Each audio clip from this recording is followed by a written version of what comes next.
जहां पर हमने लोकतंत्र की ताकत देखी, वहीं पे हमने इस सरकार की क्रूरता भी देखी। हमने देखा आपने किस प्रकार से पेलेट गन का इस्तेमाल किया, हमने देखा किस प्रकार से आपने इलेक्ट्रिक बेटन का इस्तेमाल किया, हमने वो भी नजारा भी देखा कि किस प्रकार से एक पुलिस कर्मचारी ने एक लड़की के गाल पर थप्पड़ मारा। वो एसीपी भी, वो एसीपी का नाम भी हमें याद है, कांस्टेबल का चेहरा भी याद है, जिसने अपने डंडे के साथ एक लड़की के प्राइवेट पार्ट पे उसने आक्रमण किया। हमें याद है वो लड़कियां जिन्होंने उनके आंसू निकल रहे थे आंखों से और कह रहे थे कि पुलिस वाले उनको माँ बहन की गाली दे रहे थे। बिहार में आपने AK-47 का इस्तेमाल किया। ये नौबत है, ये नौबत है। हम भूलेंगे नहीं वो बच्चियों जिन्होंने कहा कि मेरे पीठ पे जो कपड़े थे उन कपड़ों को इस पुलिस ने फाड़ दिया। ये है असलियत कि किसने आदेश दिया। वो आदेश कहां से आया कि पेलेट गन का इस्तेमाल हो? किसने आदेश दिया कि आंसू गैस का इस्तेमाल हो? क्योंकि हम सरकार से जवाब चाहते हैं और विशेष रूप से गृह मंत्री से जवाब चाहते हैं। गृह मंत्री से हम जवाब चाहते हैं कि गृह मंत्री आए और सदन के अंदर बोले कि क्यों आपने पुलिस के द्वारा बच्चों पर ये दुर्व्यवहार किया, कि जिस मंत्री के तहत में 21 बच्चों ने अपनी जान गंवा दी, आत्महत्या की, जब उसने अपने मंत्री पद से इस्तीफा दिया, कल जब वो सदन में आए आपने उनको ऐसा माला पहनाया ताकि जैसे वो पाकिस्तान से जंग लड़के आए। पेपर माफिया को कैसे खत्म किया जाए, पेपर सेटर के माफिया को कैसे खत्म किया जाए, इन सब चीजों पर व्यापक चर्चा करने के बजाय प्रधानमंत्री मोदी जी कहते हैं इंस्टाग्राम पर और ध्यान दो। जिस एनटीए के द्वारा 21 बच्चों ने आत्महत्या की, आज भी वो चेयरमैन बचा हुआ है। क्यों? क्योंकि वो एक विशेष संघ के साथ जुड़ा हुआ है। कि आप शिक्षा विभाग में आप सुधार नहीं चाहते। देश भर से माता पिता अपने बच्चों को बोल रहे कि जाओ दिल्ली जाओ, अगर दिल्ली नहीं जा सकते तो बॉम्बे जाओ, बिहार में जाओ, लेकिन धरना प्रदर्शन करो। एक बाप ने अपने बेटे के पीठ पे थपथपाकर उसको जंतर मंतर पे भेजा और DU, IIT, JNU कहती है आप मत जाओ। छात्रों को कहती है अगर आप जाओगे तो आपके करियर पर प्रभाव बन सकता है। यह है शिक्षा की संस्थाएं। अध्यक्ष महोदय, इस बिल पर प्रारंभ करने से पहले मैं आपका ध्यान असम में हुए बाढ़ और वहां पर लगभग 70 व्यक्तियों की मौत की तरफ आकर्षित करता हूं और इस सदन से बड़ी पीड़ा मन से, बड़े दुखी मन से केंद्र सरकार से असम के लोगों के लिए एक विशेष पैकेज की मैं गुजारिश करता हूं। सर, मैं शुरुआत करता हूं इस बिल से, और अभी हमने आदरणीय मंत्री जी के वक्तव्य सुना और उनके बात और इस संशोधन वाले बिल का विवरण पढ़ के साफ साफ पता चल जाता है कि ये सरकार शिक्षा विभाग को लेकर गंभीर नहीं है, सुधार नहीं लाना चाहती। ये सिर्फ एक दिखावा का बिल है, क्योंकि ये बिल एक संशोधन बिल है। आज से 2 साल पहले ये बिल लाया गया था, public examinations prevention of unfair act 2024। उस समय में भी एक यूजीसी ये नीट के 2024 के परीक्षा को लेकर पूरे देश भर में लोगों के मन में व्यापक चिंता थी। उस समय में भी इसी तरह आज जैसे मंत्री जी कह रहे हैं, सरकार ने इस बिल का इंट्रोडक्शन करते हुए ये कहा कि ये बहुत ही एक ऐतिहासिक कदम है, एक बहुत बड़ा कदम है और इससे शिक्षा विभाग सुधरेगा और इससे परीक्षा में जो पेपर लीक होते हैं अब नहीं होगा, अब किसी का साहस नहीं होगा। ऐसे कड़े दंड उस समय सरकार ने कहा कि 2024 के बिल में वो लाए हैं। तो जो 2024 के नीट यूजी पेपर लीक पे जो तहकीकात हुई, जो इन्वेस्टिगेशन हुआ, मैं पढ़ना चाहता हूं उसकी स्थिति आज क्या है, ताकि पता तो चले कि ये सरकार 2 साल पहले जो नीट परीक्षा को लेकर जो व्यापक भ्रष्टाचारी हुई उसको लेकर यह सरकार कितने गंभीर है। बहुत दुख के साथ मैं कहना चाहता हूं कि एक अखबार में आर्टिकल आया 2026 में कि जो 45 व्यक्ति थे जो चार्जशीट हुए थे नीट यूजी 2024 पेपर लीक के मामले में, 45 में से 44 को बेल मिल चुका है। ये है इनकी गंभीरता, ये है इनकी छात्रों के प्रति इनकी संवेदना, जो मूल व्यक्ति है जिसको मास्टरमाइंड कहा जाता है, संजीव मुखिया, 11 महीने तक वो फरार था। 11 महीने तक सरकार उसको पकड़ नहीं पाई। अप्रैल 2025 में वो फाइनली उसका गिरफ्तार हुआ और फिर उस मामले में उसको बेल मिल गया। उस मामले में उसको बेल मिल गया। मई 6, 2025 एक दूसरे व्यक्ति रंजीत कुमार बरुआ, जो करियर एकेडमी एजुकेशन ट्रस्ट के चेयरमैन है, वो बेल। एक अमित कुमार सिंह, जो पेपर सॉल्वर के गैंग में था, उसको मई 7, 2025 को उसको बेल। एक पंकज कुमार, जो कैंडिडेट्स को वो सारे कागज लीक करता था मोबाइल फोन के द्वारा, मई 15, 2025 उसको बेल। राकेश, जिसका ये आरोप था कि उसने प्रश्न कागज को उसकी चोरी की, उसको बेल। तो ऐसे एक लंबा ब्यौरा है, चाहे वो अमित प्रसाद महाराणा का हो या धीरेन्द्र कुमार पांडा का हो।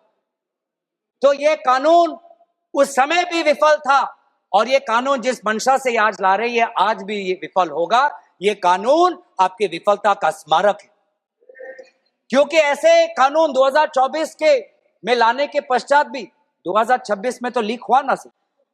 अगर कानून इतना ही सशक्त था तो आज 2 साल बाद ही इतना बड़ा व्यापक लीक कैसे हुआ?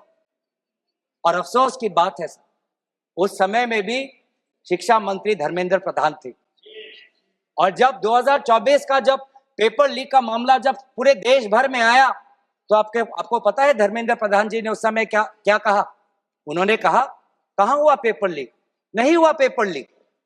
और आज भी पहले 2.5 महीने तक तो उनका रवैया यही था कि कहीं कोई धांधली नहीं हुई, सरकार ने बहुत अच्छा काम किया है। 21 बच्चों की जान गई, आत्महत्या उन्होंने की। आपको शर्म नहीं आती इस सरकार को कि जिस मंत्री के तहत में 21 बच्चों ने अपनी जान गंवा दी, आत्महत्या की, जब उसने अपने मंत्री पद से इस्तीफा दिया, कल जब वो सदन में आए, आपने उनको ऐसा माला पहनाया ताकि जैसे वो पाकिस्तान से जंग लड़के आए। ऐसा माला पहनाया, ऐसा उनका वजूद उनको बड़ा किया, मानो कि वो पाकिस्तान से जाकर सीमा पे जाकर जंग लड़के आए हैं। ये है उनकी सच्चाई। दुख लगता है। आज ये बात प्रधानमंत्री आते हैं इंस्टाग्राम के रील पर, वो अलग बात है कि जो पहली कैबिनेट बैठक हुई, उस कैबिनेट बैठक में शिक्षा को कैसे सुधारा जाए, पेपर माफिया को कैसे खत्म किया जाए, पेपर सेटर के माफिया को कैसे खत्म किया जाए, पेपर सॉल्वर के माफिया को कैसे खत्म किया जाए, टेस्टिंग सेंटर के माफिया को कैसे खत्म किया जाए, प्रिंटिंग प्रेस के माफिया को कैसे खत्म किया जाए, कोचिंग सेंटर के माफिया को कैसे खत्म किया जाए, सिलेबस कैसे स्कूल के सिलेबस के साथ मिले, आउट ऑफ सिलेबस परीक्षा के पेपर ना आए, सीबीएसई के ओएमआर में धांधली न हो। इन सब चीजों पर व्यापक चर्चा करने के बजाय प्रधानमंत्री मोदी जी कहते हैं इंस्टाग्राम पर और ध्यान दो, इंस्टाग्राम पर और ध्यान दो। और प्रधानमंत्री जब आते हैं हाई पावर कमेटी की बात करते हैं, तो 2 साल पहले जो के राधाकृष्ण की जो हाई कमेटी थी, उसका क्या हुआ? 2 साल हाई कमेटी आपने गठन की, प्रधानमंत्री केंद्र सरकार के निरीक्षण में एक हाई कमेटी बनी, के राधाकृष्ण फॉर्मर इसरो के चेयरमैन। अगर वास्तविक में उन्होंने इतना बढ़िया काम किया तो 2 साल पश्चात ही आज क्यों दोबारा ऐसा पेपर लीक हुआ? सरकार ये दिखाना चाहती है कि ये बहुत गंभीर है। पिछले कुछ दिनों में पता चला कि एनटीए के लगभग 47 लोगों को बदला गया। सर, मैं इस सरकार से मैं ब्यौरा चाहूंगा कि वे जो 47 लोग हैं जिनको आपने ट्रांसफर किया या सस्पेंड किया, कौन है वो?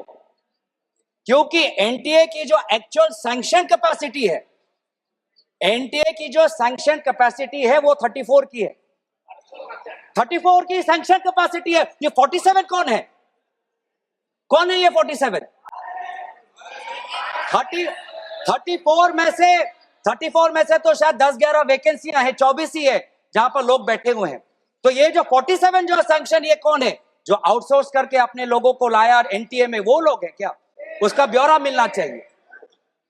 हम जानना चाहते हैं, आपने एनटीए के डीजी को बदला और एनटीए के चेयरमैन को रखा, ऐसा क्यों?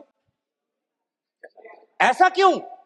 आपको एनटीए के डीजी पर विश्वास नहीं, आपने मान लिया कि शिक्षा मंत्री धर्मेंद्र प्रधान जी का इस्तीफा होना चाहिए, आपने ये भी मान लिया, तो आपको एनटीए के चेयरमैन पे इतना विश्वास क्यों? ये हम जानना चाहते हैं।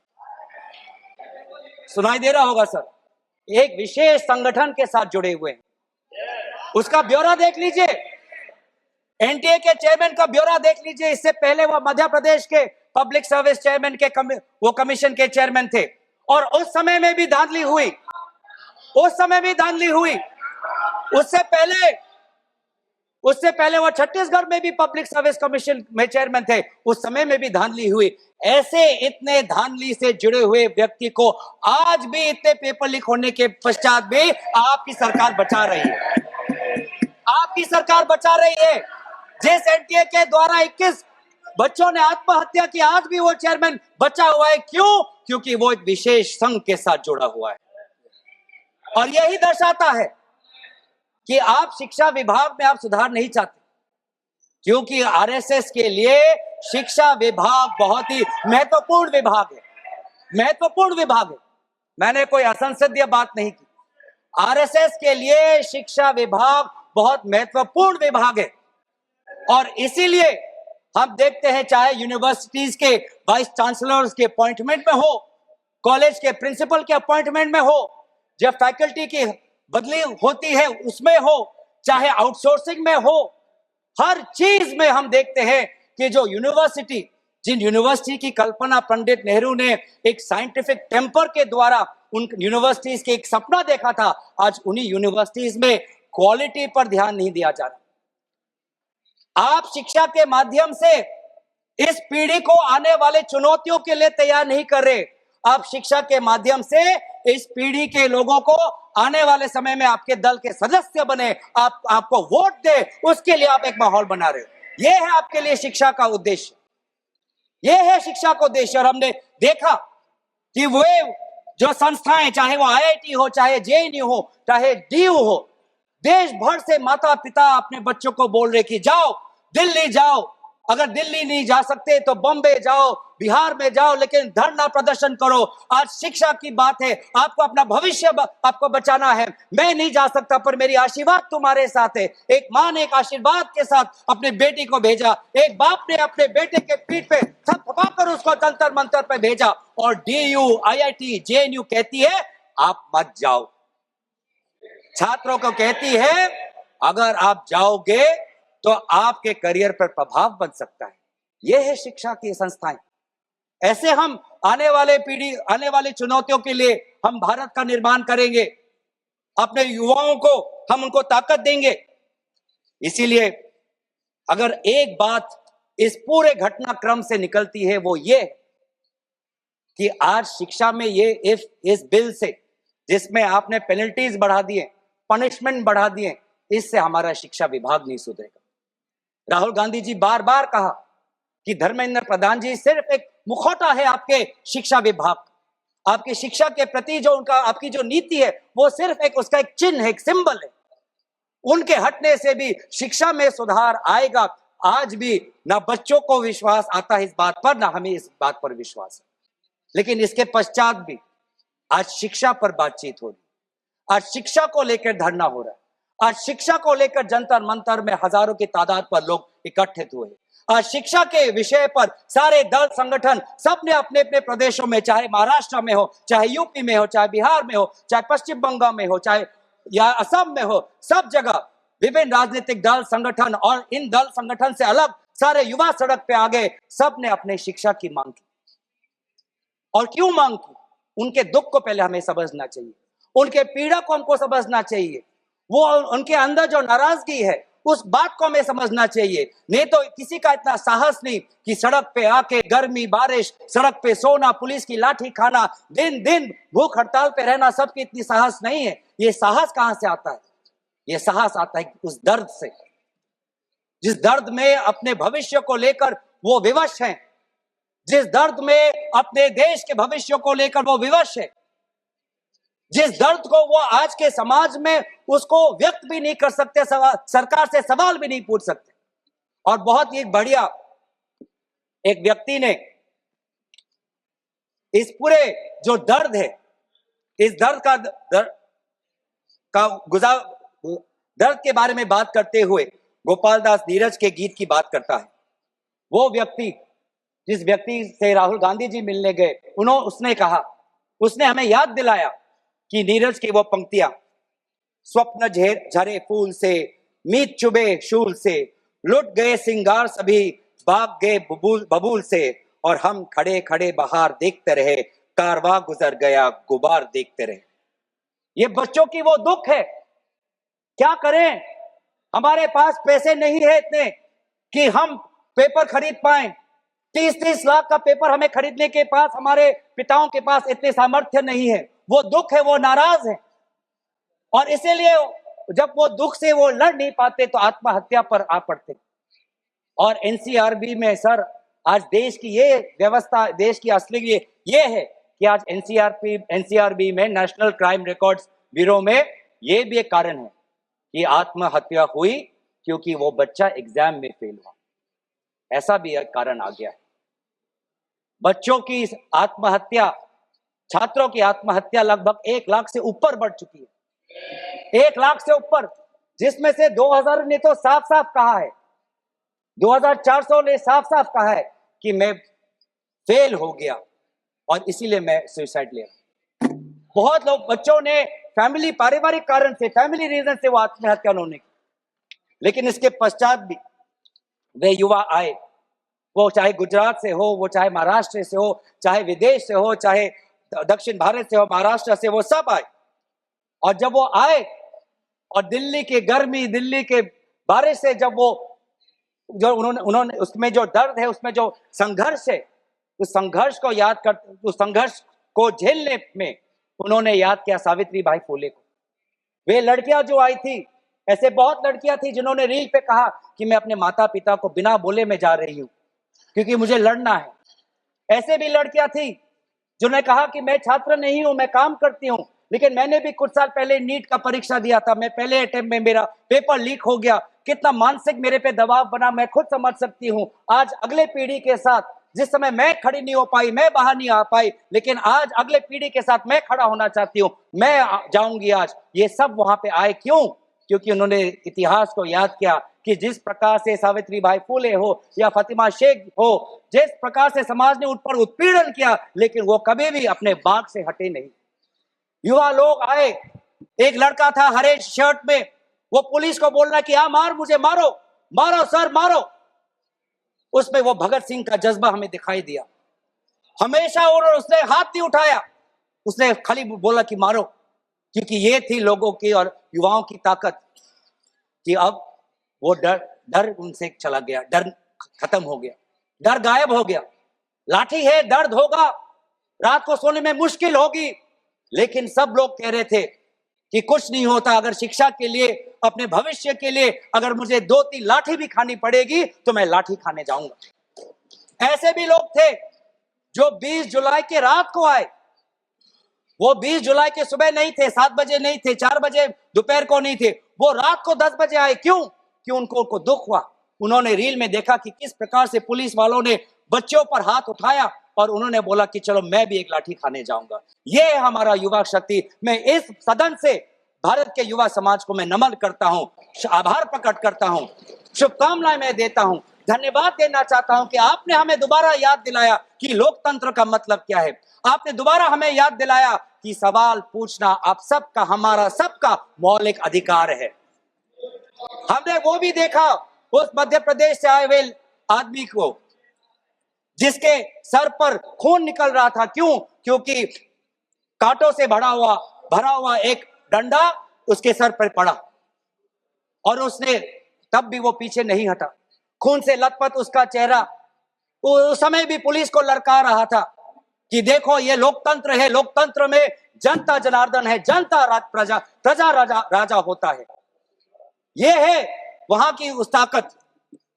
मैं अच्छा बहुत लोग कहते हैं कि बहुत से गलत शब्द भी उस सभा में जंतर मंतर में किए गए। मैं उन गलत शब्दों का जो मर्यादा से बहुत दूर है, अमर्यादित है, उन शब्दों का समर्थन नहीं करता, लेकिन उन शब्दों के बारे में भी याद करना चाहिए जो बाकी बच्चों ने हमें याद दिलाया। किसी एक बच्चे ने याद दिलाया वसीम बरेली की कविता, जिसमें लिखा है, जो उसूलों पर आंच आए तो टकराना जरूरी है, जिंदा हो तो जिंदा नजर आना जरूरी है। ये हैं बच्चे, ये है वो बच्चे और जो अलग अलग प्रदेश से आए हैं। मैं धन्यवाद देना चाहता हूं कि इन्होंने अपनी इंसानियत दिखाई। हर वो बेटी जो वहां जाती थी वो कहती थी कि ये जंतर मंतर ये ऐसा एक जगह बन गया है जहां पर मैं अपने आप को सुरक्षित महसूस करती हूं। जब पुलिस की लाठी आती है तो कोई अनजाना व्यक्ति, कोई अनजाना उसके सामने आकर अपने शरीर से उस लड़की को बचाता है, डंडा उसके लड़के के शरीर पर पड़ता है, वो लड़का कहता है। नेशनल दस्तक की आपसे गुजारिश है कि अगर इसको बचाना चाहते हैं तो नेशनल दस्तक को सब्सक्राइब करने के लिए रेड कलर के सब्सक्राइब बटन को दबाएं, फिर बेल आइकन की घंटी दबाएं। नेशनल दस्तक को बचाने के लिए बहुत जरूरी है कि हर खबर को शेयर करें, लाइक करें, कमेंट जरूर करें।